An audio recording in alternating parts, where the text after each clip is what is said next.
হচ্ছে যে জিয়াউর রহমানকে খাটো করে যে কথা বলবে সেটা আমি মেনে নিব না বা আমরা মেনে নিতে চাই না।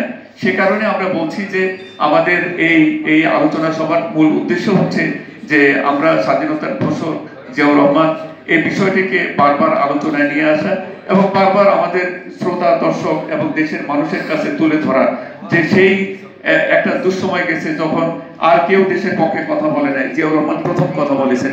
দ্বিতীয়ত 7ই নভেম্বর যখন দেশের অবস্থা একদম খারাপ ছিল, তিনি দায়িত্বে চলে এলেন, সেই সেনাবাহিনী এবং দেশের জনগণ তাকে দায়িত্ব দিল।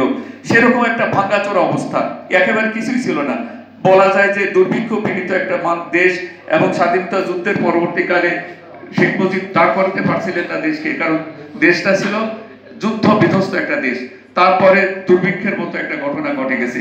তারপরে জিয়াউর রহমান একজন লোকের চাকরি না খেয়েও, একজন লোককে বহিষ্কার না করেও, এমনকি বিতর্কিত যেই রক্ষী বাহিনী তাদের একজন কর্মকর্তাকেও ডিসচার্জ না করে সবাইকে অ্যাকোমোডেট করে সবাইকে কাজে লাগিয়ে কৃষক, শ্রমিক, একেবারে শিক্ষক থেকে শুরু করে অফিসার সবাইকে দেশপ্রেমে উদ্বুদ্ধ করে সবাইকে নিয়ে তিনি একসাথে, কাউকে মানে পক্ষের শক্তি বিপক্ষের শক্তি এইসব কথা বলে দ্বিধা বিভক্ত করার নেই, বরং সবাইকে বলেছেন তোমরা দেশের মানুষ, দেশের উন্নয়নে হাত লাগাও। এবং তিনি উন্নয়নের প্রতীক যে কোদাল সেটা ব্যবহার করেছেন, করে দেশকে একটা জায়গায় নিয়ে এসেছিলেন। সেই আমি একটা কথা সবসময় বলি, আজ থেকে 200 বছর পর যখন আমাদের এই বাংলাদেশের সেরা শাসকদের তালিকা তৈরি হবে, তার মধ্যে মানে 10 জনের তালিকা সেরা হিসাবে বিবেচনা করা হবে। তার মধ্যে আরো 3 জনকে আরো বেশি ভালো জায়গায় নিয়ে আসা হবে।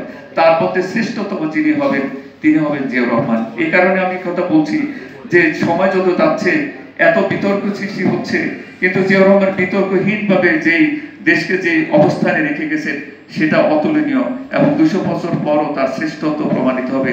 আজকে যারাই যেভাবে বিতর্কিত করা হোক বা বিতর্কিত করার চেষ্টা করছে না কেন, তারা দোষে টিকবে না। যেমন শেখ হাসিনা জিয়াউর রহমানকে কতভাবে হেয় প্রতিপন্ন করার চেষ্টা করেছেন, শেখ হাসিনা আউট হয়ে গেছেন, জিয়াউর রহমান স্থায়ী হয়ে গেছেন।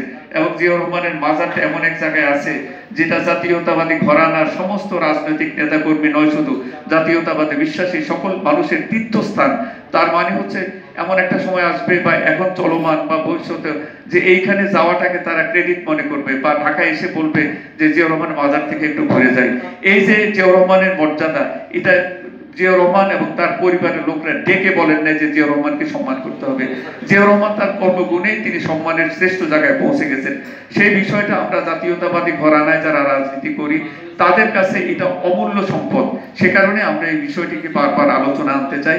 আপনারা যারা এসেছেন তাদেরকে ধন্যবাদ জানাচ্ছি। কিছুক্ষণের মধ্যে আমরা অনুষ্ঠান শুরু করব।